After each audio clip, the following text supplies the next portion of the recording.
आज की top headlines है, वायुसेना को अगले 4 दिन में मिलेंगे 3 राफेल्स।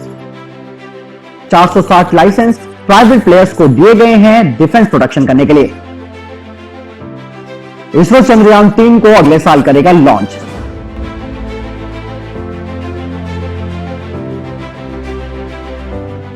नमस्ते, सदा वत्सले मातृभूमि। जय हिंद दोस्तों दिन भर क्या रहा स्पेस, डिफेंस और इंटरनेशनल गलियारे से, चलिए इस वीडियो में एक एक करके जान लेते हैं। सबसे पहले डिफेंस अपडेट श्रीनगर से आ रही है। श्रीनगर के लावाईपोरा इलाके में आतंकवादियों ने सड़क पर गश्त कर रहे सीआरपीएफ के जवानों पर फायरिंग कर दी।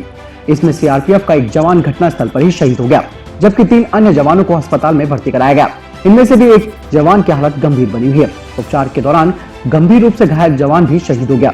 हमले में शहीद हुए दोनों सीआरपीएफ के जवानों की पहचान सब इंस्पेक्टर मंगाराम देव वर्मा और कांस्टेबल ड्राइवर अशोक कुमार के रूप में हुई है। इस आतंकवादी हमले के तुरंत बाद सुरक्षा बलों ने पूरे इलाके की घेराबंदी कर दी। हर आने जाने वाले वाहनों की तलाशी की जा रही है। इस घटना के बाद आतंकवादी भी घटनास्थल से भागने में कामयाब रहे। अगली अपडेट प्रोजेक्ट 18 को लेकर आ रही है। दोस्तों आपको बता दें कि चाइना ने 4 साल पहले टाइप 055 नेवल डिस्ट्रॉयर को लॉन्च किया था, जो कि अब तक का सबसे बड़ा और सबसे सशस्त्र युद्धपोत है। लेकिन भारत ने भी प्रोजेक्ट 15 विशाखापट्टनम क्लास डिस्ट्रॉयर, जो कि 8200 टन का जिसका डिस्प्लेसमेंट है, उसे लॉन्च किया। लेकिन ये चीन के मुकाबले उतना ताकतवर नहीं है। चीन के पास 18 टाइप 055 वॉरशिप्स हैं, जिससे कि इसकी मारक क्षमता काफी बढ़ जाती है। हाल ही में सूत्रों से पता चला है कि भारतीय नौसेना आखिरकार इस खतरे को गंभीरता से ले रही है और अब इस मेगा युद्धपोत को चीन के 055 डिस्ट्रॉयर का मुकाबला करने की योजना बना रही है। आपको बता दें कि जब प्रोजेक्ट 18 शुरू होगा, जिसमें कि 13,000 टन का स्टिल्थ गाइडेड मिसाइल डिस्ट्रॉयर को बनाया जाएगा और इसकी कुल लागत 50,000 करोड़ से भी अधिक है। लेकिन भविष्य के हथियारों के साथ देखे गए टाइप 055 युद्धपोत की मारक क्षमता से मिलान करने के लिए इसे और अधिक धनराशि आवंटित करने की आवश्यकता होगी। आपको बता दें कि चीन ने अपने 055 युद्धपोतों को भविष्य के हथियारों के साथ तैनात करने की योजना बनाई है, जिसमें कि खासकर इलेक्ट्रोमैग्नेटिक रेलगन और शिप माउंटेड लेजर वेपन होंगे, जो कि conventional close in weapon system से बदले जाएंगे। भारत के प्रोजेक्ट 18 क्लास के वॉरशिप, जो कि आकार में बड़े होंगे, जो कि भारत के बैलिस्टिक मिसाइल डिफेंस शील्ड की तरह काम करेंगे, खास करके इंटरमीडिएट रेंज बैलिस्टिक मिसाइल के खिलाफ। इसके अलावा नेक्स्ट जनरेशन के वेपन्स भी इसमें तैनात किए जाएंगे। अगली अपडेट भारतीय सेना में महिलाओं के परमानेंट कमीशन को लेकर आ रही है। भारतीय सेना में महिला अफसरों की एक बड़ी जीत हुई है। महिला अफसरों से जुड़े एक केस में सुप्रीम कोर्ट ने एक बड़ा फैसला सुनाया है। कोर्ट ने परमानेंट कमीशन के लिए महिला अफसरों के लिए बनाए गए मेडिकल फिटनेस मापदंड मनमाना और तर्कविहीन बताया है। इससे महिला अफसरों को बड़ी राहत मिल सकती है। सुप्रीम कोर्ट ने सेना को दिशा निर्देश दिए हैं, जिसके तहत महिला अफसरों को मेडिकल ग्राउंड पर पीसी से बाहर किया गया है और उन पर 1 महीने में फिर से विचार किया जाएगा। सुप्रीम कोर्ट ने सेना को निर्देश दिया है कि वो 1 महीने के भीतर महिला अधिकारियों के लिए स्थायी कमीशन देने पर विचार करे और नियत प्रक्रिया का पालन करते हुए 2 महीने के भीतर इन अधिकारियों को स्थायी कमीशन दे। दिल्ली हाई कोर्ट ने 2010 में महिलाओं को परमानेंट कमीशन देने का आदेश दिया था, लेकिन 284 में से सिर्फ 161 महिलाओं को परमानेंट कमीशन दिया गया है। अगली अपडेट S-400 को लेकर आ रही है। अमेरिकी सेना के इंडो पैसिफिक कमांड के चीफ बनने जा रहे एडमिरल जॉन एक्विलिनो ने भारत रूस के संबंधों को लेकर यूएस कांग्रेस को काफी कुछ सुनाया है। उन्होंने कहा कि अमेरिका को यह समझने की जरूरत है कि सुरक्षा सहयोग और सैन्य साजो सामान के लिए भारत के रूस के साथ पुराने संबंध है।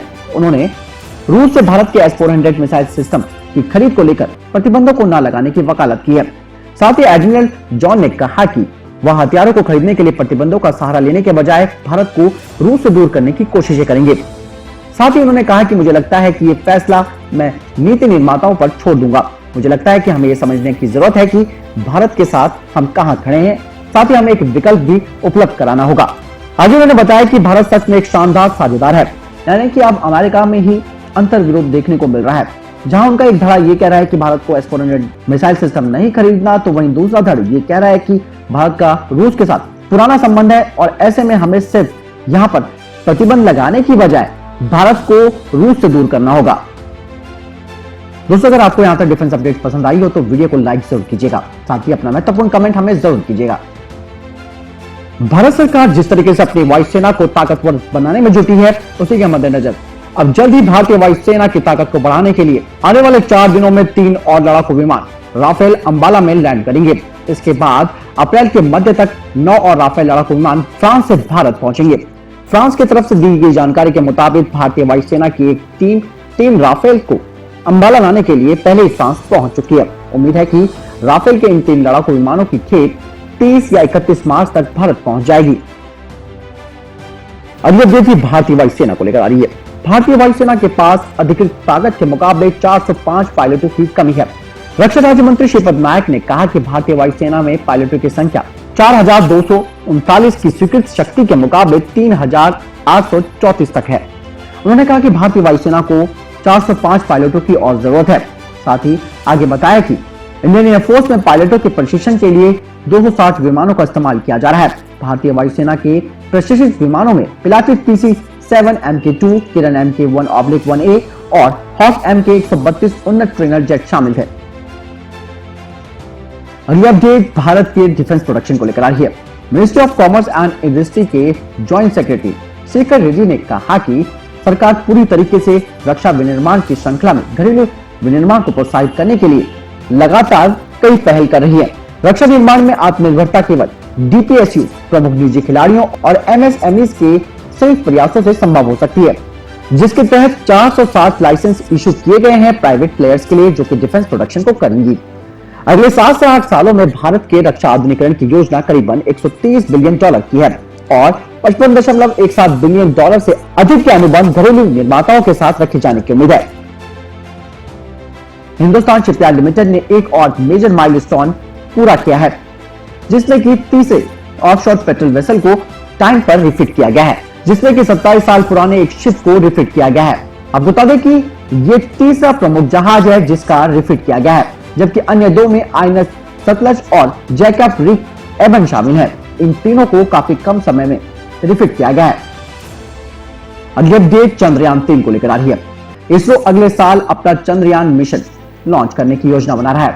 आपको बता दें कि लोकसभा में एक सवाल के लिखित जवाब में अंतरिक्ष विभाग के राज्य मंत्री जितेंद्र सिंह ने कहा कि चंद्रयान 3 मिशन केवल एक लैंडर और एक रोवर होगा। अंतरिक्ष एजेंसी ने पहले ही चंद्रयान 3 मिशन को 2020 के अंत या फिर 2021 की शुरुआत में शुरू करने की योजना बनाई थी। हालांकि कोविड-19 महामारी की वजह से इसको रीशेड्यूल किया गया।